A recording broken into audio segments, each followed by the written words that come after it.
ओम। बंधुओं, हम लोग श्री कृष्ण जी की अमृतवाणी, सभी समस्याओं का समाधान करने वाला उपदेश गीता को पढ़ रहे हैं और उसको समझ रहे हैं। और अर्जुन ने जब सरेंडर कर दिया श्री कृष्ण जी के सामने, जब उसने हाथ खड़े कर दिए हैं, घुटने टेक दिए हैं कि मैं आपका शिष्य हूं, अब मुझे जिस दिशा में ले चलना है ले चलिए, अब मैं आपके अधीन हूं, जो कहोगे आप मैं वो करूंगा। तब श्री कृष्ण जी सबसे पहला उपदेश देते हैं उसे कि जिन लोगों की तू मरने की चिंता करता है उन लोगों को जान कि वो एक आत्मा है। क्योंकि बातें तो तू पंडितों जैसी कर रहा है, तो चलो सच्चा पांडित्य ही दिखा देते हैं। और सच्चा पांडित्य तो ये है कि आत्मा अजर है, अमर है, ना कभी जन्म लेती और ना कभी मरती। ये शरीर जन्म लेता है और शरीर ही मरता है। और इसी क्रम में वो 18 श्लोक ऐसे बताते हैं कि जिसमें आत्मा की पहचान लिखी है कि आत्मा है कैसी। और इससे पहली वीडियो में मैंने आपको बताया भी था कि केवल संयोग मात्र नहीं हो सकता, कि महाभारत के 18 पर्व, गीता के 18 अध्याय और 18 दिन तक महाभारत का युद्ध लड़ा गया और 18 ही श्लोकों में आत्मा के बारे में बताया गया है। ये केवल एक संयोग मात्र नहीं हो सकता, इसके पीछे कोई ना कोई कारण होगा। तो ये 18 श्लोक कौन से हैं? तो गीता के दूसरे अध्याय के 12वें श्लोक से लेकर के 29वें श्लोक तक। इससे पहले वाली वीडियो में हमने 18 श्लोक पढ़ लिए थे, जिसमें 18वां श्लोक था अंतवंत इमे देहा नित्यस्योक्ता शरीरिणाः अनाशिनो अप्रमेयस्य तस्मात् युद्धस्य भारत। कि इमे देहा अंतवंतः, आत्मा की एक पहचान और बताई कि जो देह है, जो शरीर है, ये अंत वाले हैं, एक दिन नष्ट हो जाएंगे। लेकिन ये शरीर हैं किसके? तो कहा नित्यस्य शरीरिणः, ये किसी शरीरी के शरीर हैं। शरीरी मतलब जो शरीर में रहती है उसे शरीरी कहते हैं। तो किसी आत्मा के शरीर हैं ये, इनकी अधिकारिणी कोई आत्मा है। और वो कैसी है? वो नित्य है। नित्यस्य शरीरिणा इमे देहा अंतवंता, अरे सदैव रहने वाली शरीर की मालकिन आत्मा है। ये देह तो अंत वाले हैं, एक दिन नष्ट हो जाएंगे। इसलिए अनाशिना अप्रमेयस्य, कभी ना मरने वाली, कभी नाश ना होने वाली, और अप्रमेया, जिसको नापा भी नहीं जा सकता। आप माप नहीं सकते कितनी बड़ी, छोटी, ऊंची, नीची, कितने किलो, कोई माप नहीं ली जा सकती। तो ये जो आत्माएं हैं ये तेरी और इन सब की एक जैसी ही हैं। और इनकी विशेषता यही है कि कभी भी शरीर के साथ नहीं मरती। इनकी विशेषता ये है कि इनको नापा भी नहीं जा सकता। यहाँ पर आत्मा के बारे में अप्रमेय शब्द आया है।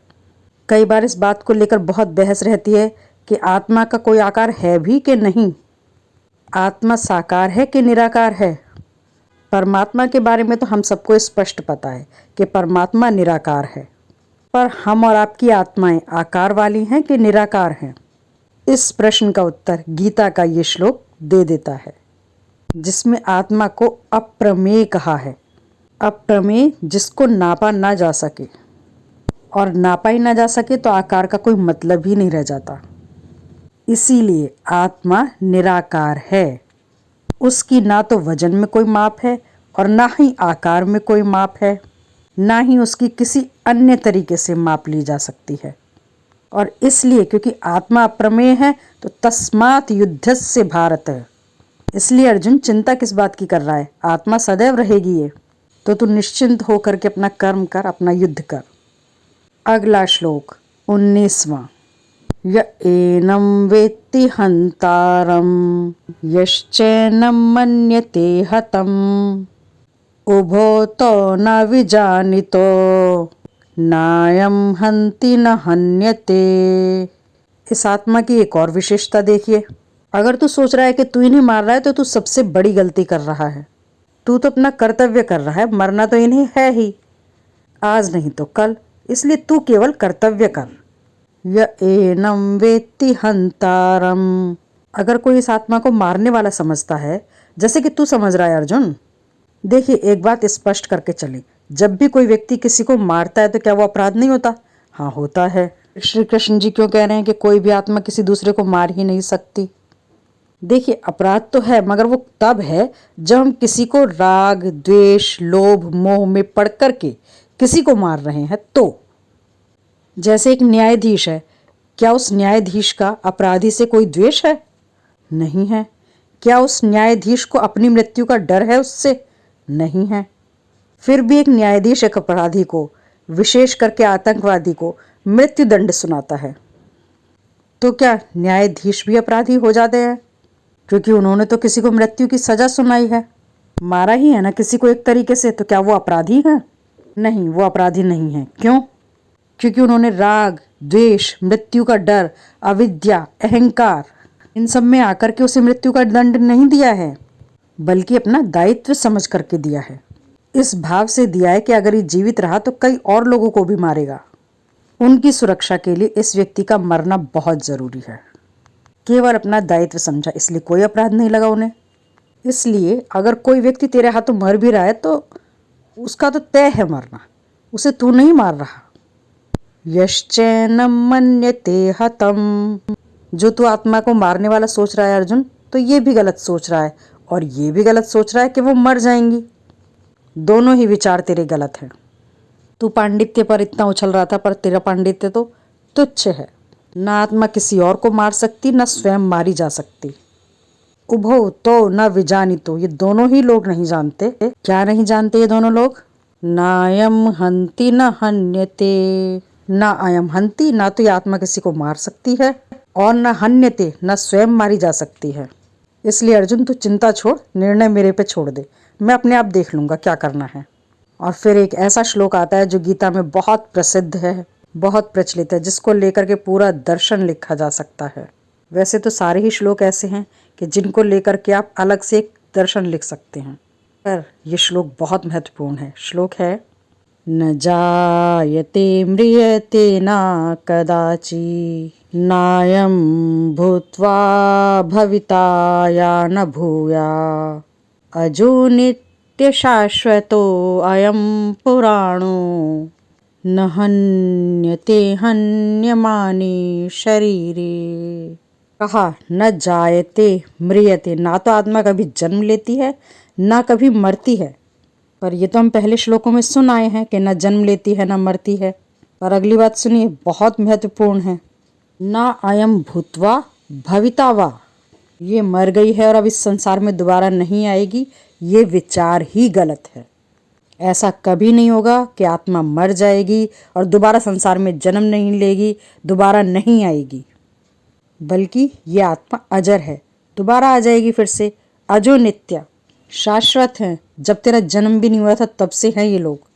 ये आत्माएं बहुत पुरानी हैं। पुराण शब्द वैसे तो हम लोगों ने बहुत सुना होगा, 18 पुराण होते हैं, लेकिन ऋषि कहते हैं पुराण का मतलब होता है इतिहास की जानकारी, इतिहास की घटनाएं, और वो गीता के इस श्लोक से सिद्ध होती हैं कि आत्मा पुराण है। कौन सी पुराण है ये आत्मा? ये पुराण वो पुराण नहीं है जो हम पुस्तक के रूप में देखते हैं। पुराण का मतलब है पुराना, यानी इतिहास की बात है। तो जिस पुस्तक में इतिहास की बात है तो समझ लो उसे भी पुराण ही कहेंगे। और आत्मा से बड़ा इतिहास तो बताइए किसका होगा? आत्मा तो सबसे ही पुरानी है। हम जितना इतिहास पढ़ते हैं वो शरीरों का इतिहास पढ़ते हैं, आत्माओं का इतिहास तो कोई लिख ही नहीं सकता। न हन्यते हन्यमाने शरीरे, और ये आत्मा मारी नहीं जाती। कब? इन शरीरों के मारे जाने पर। इतनी विशेष है अर्जुन, ये आत्मा का गुण है।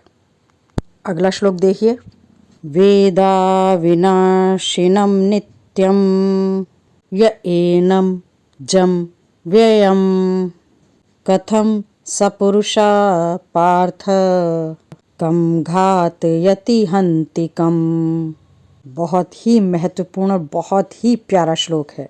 वेदा विनाशिनम नित्यम, वेद जान ले जो कभी नाश नहीं होती और सदैव रहने वाली है, अविनाशी नित्य, जो जन्म ना लेने वाली, नित्यम सदैव रहने वाली, और अव्ययम कभी घटने बढ़ने ना वाली, जो एक जैसी रहती है। इस आत्मा को हे अर्जुन तू जान ले। अविनाशी सदैव रहने वाली। और जान करके अर्जुन तुझे एक बात स्वयं अनुभव होने लगेगी। सपुरुषा ऐसा व्यक्ति कम घातई किसी को मार सकता है क्या भला? नहीं मार सकता, क्योंकि कोई मरेगा ही नहीं तो मार कैसे सकता है। तो जब आत्मा किसी से मारी ही नहीं जा सकती तो किसी ने उसे मार दिया, सवाल ही गलत है। और हंतिकम ना तो वो स्वयं मार सकता और ना किसी को मारने के लिए प्रेरित कर सकता है। घातयति का मतलब होता है मारना, मारने के लिए प्रेरित करना किसी दूसरे से। मतलब तू सोच रहा है कि मैं तुझसे कह रहा हूँ कि तू मार दे तो मैं पापी हूँ? नहीं नहीं, मैं किसी और से भी हत्या नहीं करवा सकता। और हंतिकम ना तू मार रहा है, तो दोनों ही बातें गलत हैं। ना तो मैं तुझे मारने के लिए कह रहा हूँ और ना ही तू मार रहा है। हम दोनों अपना कर्तव्य कर रहे हैं जो कि हमें करना ही है, एक न्यायाधीश की तरह जो बिना किसी स्वार्थ के करता है। तो हाँ, तेरा डर है क्योंकि तू स्वार्थी है, क्योंकि तू राज्य के लिए कर रहा है। राज्य का लालच एक बार छोड़कर तो देख, फिर कर्तव्य कर, ये सारा डर दूर हो जाएगा। आगे कहते हैं, जो कि गीता के एक मूल श्लोकों में से एक श्लोक है। 2-3 ही श्लोक हैं जिनके नाम पर हम गीता को याद रख लेते हैं। वैसे तो सारे ही श्लोक अमूल्य हैं, पर यह श्लोक ऐसा है जिसको अधिकतर लोग जानते हैं। वासांसि जीर्णानि यथा विहाया नवानि गृह्णाति नरोपराणि तथा शरीराणि विहाय जीर्णानि अन्यानि संयाति नवानि देहि। अर्जुन, वासांसी जीर्णानि, वासांसी कहते हैं कपड़ों को।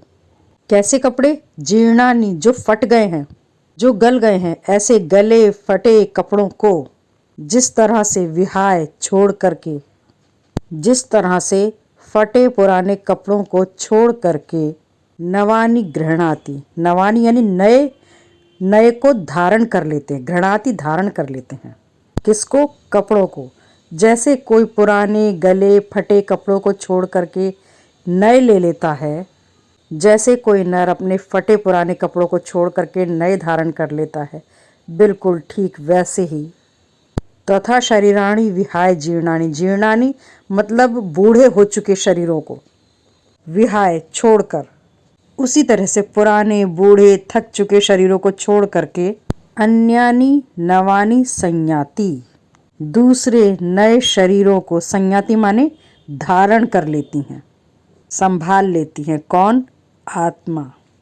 उसी तरह से आत्मा पुराने वृद्ध हो चुके, बूढ़े हो चुके शरीर को दूसरे नए सुंदर शरीर में प्रवेश कर लेती है, संयाति, उसमें चली जाती है। बस यही तो है, बस इतनी ही तो प्रक्रिया है। और प्रक्रिया क्या है? यानी मृत्यु और कुछ भी नहीं है। पुराने कपड़ों को छोड़ करके नए कपड़े पहनने में थोड़ा कष्ट होता है, बिल्कुल होता है। ये कोई दो राय नहीं है कि कोई कहे कि मृत्यु में बिल्कुल कष्ट नहीं होता, बिल्कुल होता है। मृत्यु कष्ट देती है। जैसे कपड़े बदलने में थोड़ी कठिनाई होती है, हम झेल लेते हैं। मृत्यु में थोड़ी अधिक कठिनाई होती है, पर ये मुश्किल भी मुश्किल उसे लगती है जिसे ये नहीं पता होता कि नए कपड़े मिलेंगे क्या। जिसे नहीं पता नए कपड़े मिलेंगे क्या, तो उससे पुराने कपड़े लेकर के देखो, दिल मिला जाएगा, पकड़े रहेगा, नहीं देगा पुराने कपड़े। और उसे नए कपड़े हाथ पे रख के दिखा दो तो ये नए कपड़े मिलने वाले हैं, तो अब दे देगा तुरंत पुराने कपड़े। अब वो दुख नहीं लगेगा। लेकिन आत्माओं को दरअसल पता ही नहीं होता कि नया शरीर मिलने वाला है, इसलिए पुराना शरीर छोड़ते हुए बहुत दुख होता है।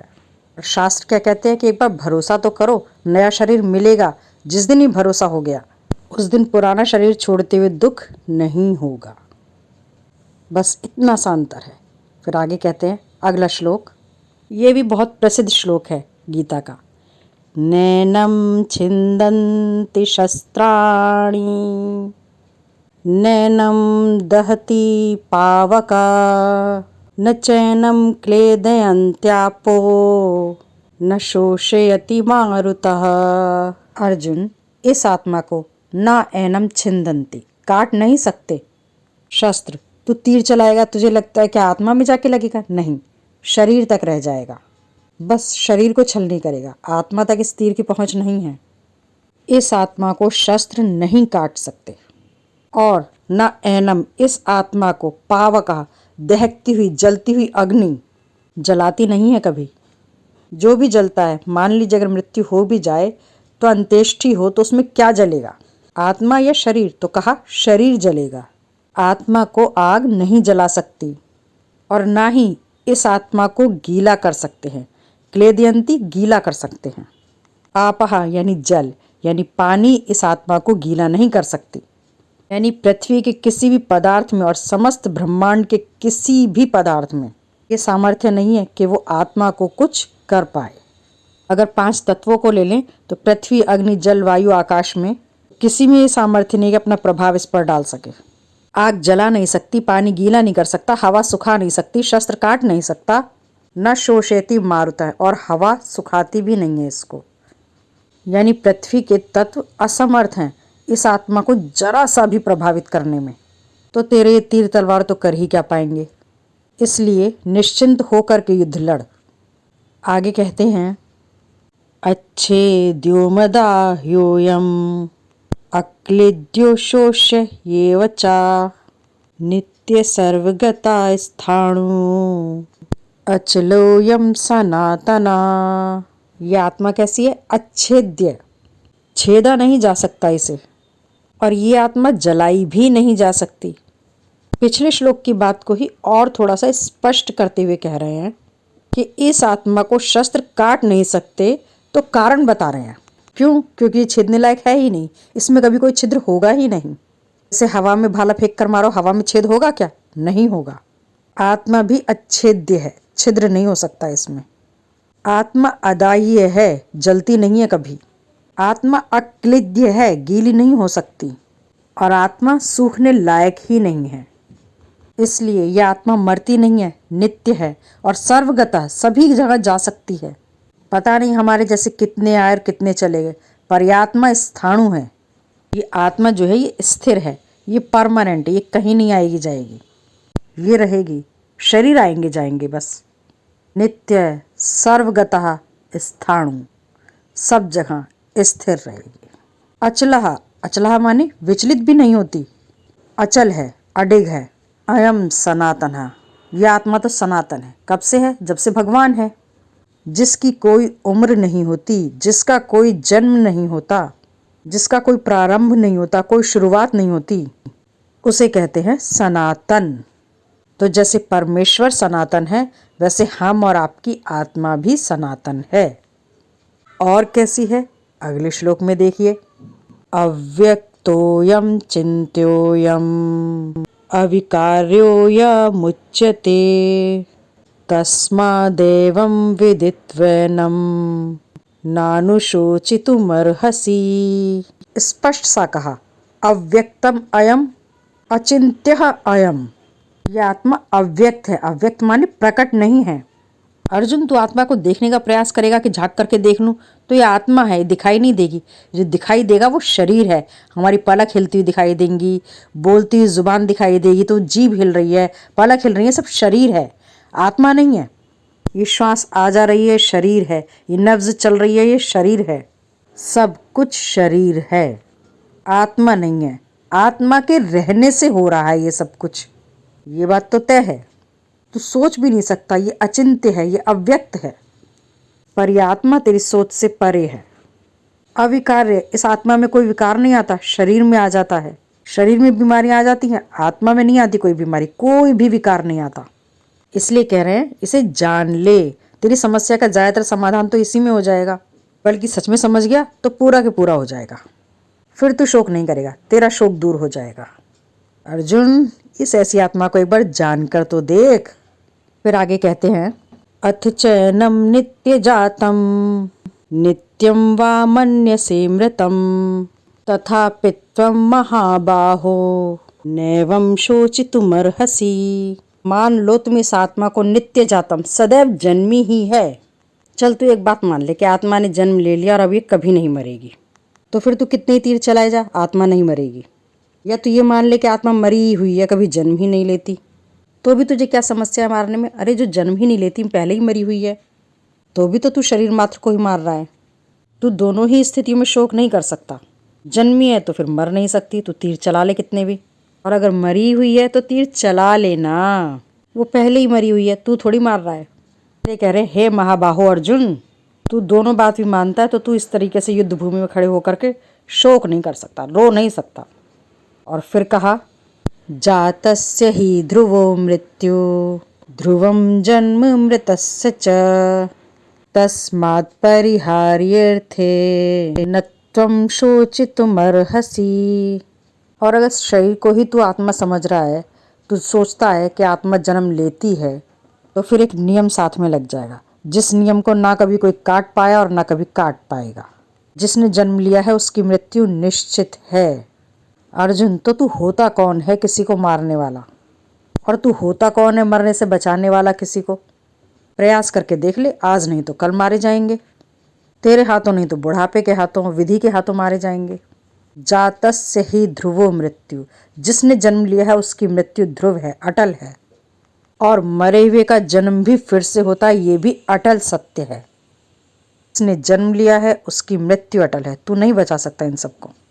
तू नहीं मारेगा तो किसी और के हाथों मारे जाएंगे, और मरने के बाद भी निश्चित है कि वापस फिर आएंगे। अटल सत्य है ये भी।